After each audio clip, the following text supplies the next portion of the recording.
Hi friends, ప్రపంచం మొత్తం మీద భారతదేశం ప్రత్యేకమైన వారసత్వం మరియు వైవిధ్యం గురించి ప్రసిద్ధి చెందింది. ఏ దేశమూ ఈ పరంగా ఇంత ప్రసిద్ధి చెందలేదు. భారతదేశంలోని 4 మూలాల్లో ధార్మిక తత్వంలో మొదటి స్థానంలో ఉంటుంది. చారిత్రక దేవాలయాలు మరియు మతపరమైన ప్రదేశాలు ఇక్కడ ఎంతో ప్రశాంతతనిస్తాయి. అటువంటి ఒక నగరం గురించి దాని అభ్యుదయ చరిత్ర మీద పరిచయం చేస్తున్నాం. తీర్థయాత్రలను సందర్శించడం ద్వారా మనం అద్భుతమైన అనుభూతిని పొందుతాం. అందులో అతీంద్రియ ఆనంద మహిమ ఉంటుంది. భారతదేశంలోని వివిధ దేవాలయాలు మరియు ప్రదేశాలు స్వయంగా పరిపూర్ణత కలిగి పూర్తి లక్షణాలతో నిండి ఉంది. ఈ రోజు మనం ఒక పవిత్ర నగరం గురించి మాట్లాడుకోబోతున్నాం. ఈ ప్రదేశం ఆధ్యాత్మిక ప్రపంచం మొత్తం ప్రసిద్ధి చెందింది. ఇక్కడ సంస్కృతి, సౌందర్యం ప్రతి ఒక్కరిని ఆకర్షిస్తుంది. శ్రీరామునికి అయోధ్య, శివునికి కాశీ ఎలా ప్రసిద్ధమో అలాగే ఈ ప్రదేశం కూడా ఒక హిందూ దేవుడికి జన్మస్థలం. ఈ నగరంలోని గాలులలో వేణువులు వినిపిస్తాయి. ఈ నగరం ఎన్నిసార్లు విచ్ఛిన్నమైందో అన్నిసార్లు స్థిరపడింది కూడా. మనం శ్రీకృష్ణ జన్మస్థలం మధుర గురించి మాట్లాడుకుంటున్నామని ఇప్పటికే మీరు ఊహించుంటారు.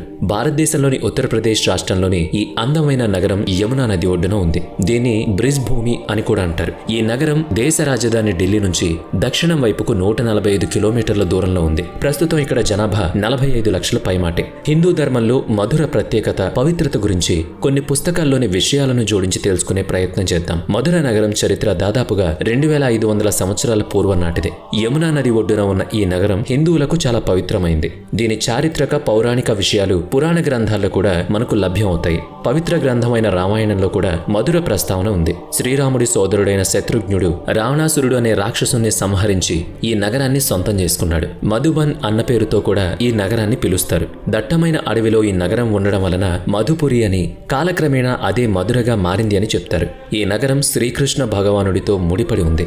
మధురను లాటిన్ భాషలో దేవతల నగరం అని అంటారు. హిందువులకు మాత్రమే కాకుండా బౌద్ధులకు, జైనులకు కూడా మధుర ఎంతో పవిత్రమైంది. బుద్ధుడు ఇక్కడికి రాకముందు ఇప్పుడు మధుర ఉన్న ప్రాంతాన్ని సురసేన అని పిలిచేవారు. బౌద్ధ గ్రంథాల్లో మధురను మధిర అని ప్రస్తావించేవాళ్ళు. ప్రాచీన కాలం నుంచి మధుర సమృద్ధి చెందిన నగరంగా ప్రసిద్ధి పొందింది. అందుకు కారణం ఇది ఉత్తరప్రదేశ్ కు దగ్గరగా ఉండడమే. దానివల్ల వ్యాపార లావాదేవీలు ఎక్కువగా సాగేవి. మౌర్యుల కాలంలో ఇక్కడ ఒక బౌద్ధ కేంద్రం నెలకొల్పారు.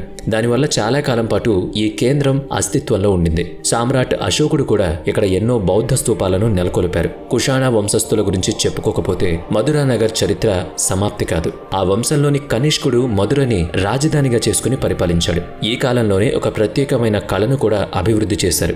మధుర స్కూల్ ఆఫ్ ఆర్ట్ అన్న పేరుతో అది ప్రసిద్ధి పొందింది. ఇక్కడ చాలా ప్రత్యేకమైనది, ఇందులో ముందుగా బుద్ధుని రూపాన్ని ప్రతిబింబిస్తారు. బుద్ధునితో పాటు హిందూ దేవతల రూపాలు, అలాగే జైన తీర్థంకరులను కూడా తయారు చేస్తారు. వీటితో పాటు కనిష్కుని తలలేని ఒక శిల్పం కూడా బయటపడింది. వీటిని మధురలోని ఒక మ్యూజియంలో ఉంచారు. ఆ విగ్రహం కింద కనిష్కుడు పేరు ఉండబట్టి కనిష్కుడు అని మనం గుర్తుపట్టగలం. చైనా యాత్రికుడు ఫాన్హెన్ ఇక్కడ కొన్ని బౌద్ధ స్తూపాలను చూశానని, 3000 మంది బౌద్ధ మతస్థులను చూశానని తెలియజేశాడు. మధురలో బౌద్ధ మతానికి సంబంధించిన అనేక అవశేషాలు లభ్యమయ్యాయి. వాటిని చాలా వరకు లక్నో, కోల్కతా మ్యూజియంలలో ఉంచారు. కుషానుల తర్వాత మధురని 2 నుంచి 4వ శతాబ్దం వరకు నాగవంశస్థులు రాజ్యమేలారు. 4వ శతాబ్దం ఆరంభంలో ఉత్తర భారతదేశాన్ని గుప్తులు పరిపాలించడం చాలా ఘనంగా చెప్పుకుంటారు. వారి పాలన మధ్యలో కూడా ఉండేది. కుమారగుప్త ఒకటి పరిపాలనను చేస్తున్న చివరి కాలంలో హోనాలు చేసిన ఆక్రమణలు మధుర కూడా బలి అయింది.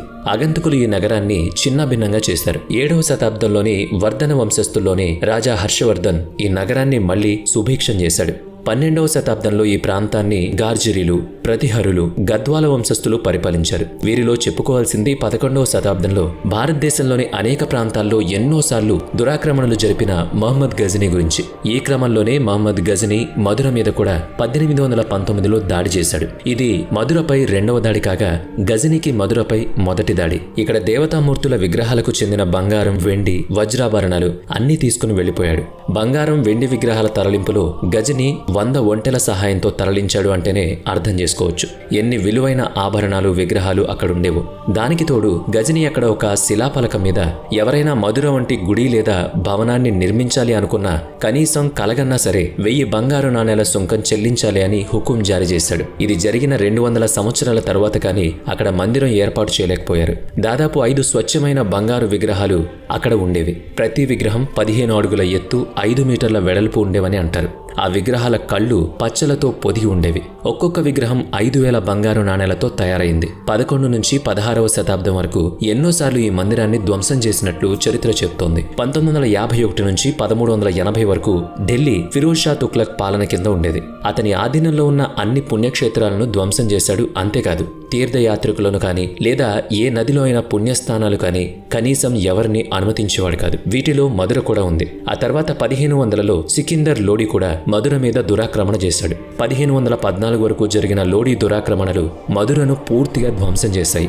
ఈ కాలంలోనే చైతన్య ప్రభు మధురను సందర్శించడం జరిగింది. 1526లో పానిపట్టు యుద్ధంలో బాబర్ లోడిను జయించి ఉత్తర భారతదేశంలోని మొఘల్ సామ్రాజ్య స్థాపనకు నాంది పలికాడు. 1530లో బాబర్ మరణానంతరం అతని కుమారుడు హుమయూన్ గద్దెనెక్కాడు. 1540లో హుమయూన్ను షేర్షా ఓడించడంతో అతను కాబూల్ పారిపోయాడు. షేర్షా బెంగాల్కి పంజాబ్కి మధ్య ఒక రోడ్ను నిర్మించాడు. ఆ రోడ్ షేర్షా రోడ్డు పేరుతో ప్రసిద్ధి. ఆ మార్గం ద్వారా బృందావనంలోకి బెంగాల్ నుంచి సైతం చాలా తేలిగ్గా వచ్చి తీర్థయాత్ర దర్శనం చేసుకుంటారు. అయితే ఇది కొద్ది కాలం మాత్రమే కొనసాగింది. ఆ తర్వాత మళ్లీ మొఘలులు భారత్ను కబ్జా చేసేందుకు సిద్ధపడ్డారు. అలా 1556 అక్బర్ మొఘల్ రాజ్య స్థాపన 1556లో అక్బర్ మొఘల్ రాజ్య స్థాపన చేశాడు. అక్బర్ చేసిన శాంతి స్థాపనలో భాగంగా తిరిగి మధురలోని నిర్మాణం జరిగింది. ఆర్కిటెక్చర్ కి సమున్నత స్థాయి లభించింది. పడగొట్టిన హిందూ దేవాలయాలన్నీ పునరుద్ధరించబడ్డాయి.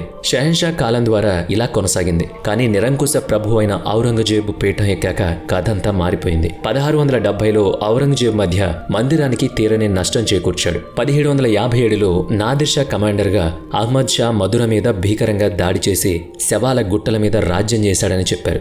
ఈ దురాక్రమణలు హిందూ మతానికి సంబంధించిన అనేక ప్రార్థనీయ స్థలాలను దెబ్బతీశాయి. కొన్నైతే నామరూపాలు లేకుండా పోయాయి. మధుర కూడా చాలా ధ్వంసమైంది. కానీ శ్రీకృష్ణుని చరిత్ర మధురని సజీవంగా ఉండేలా చేసింది. నిజానికి మధురకి అది ఒక చీకటి కాలం.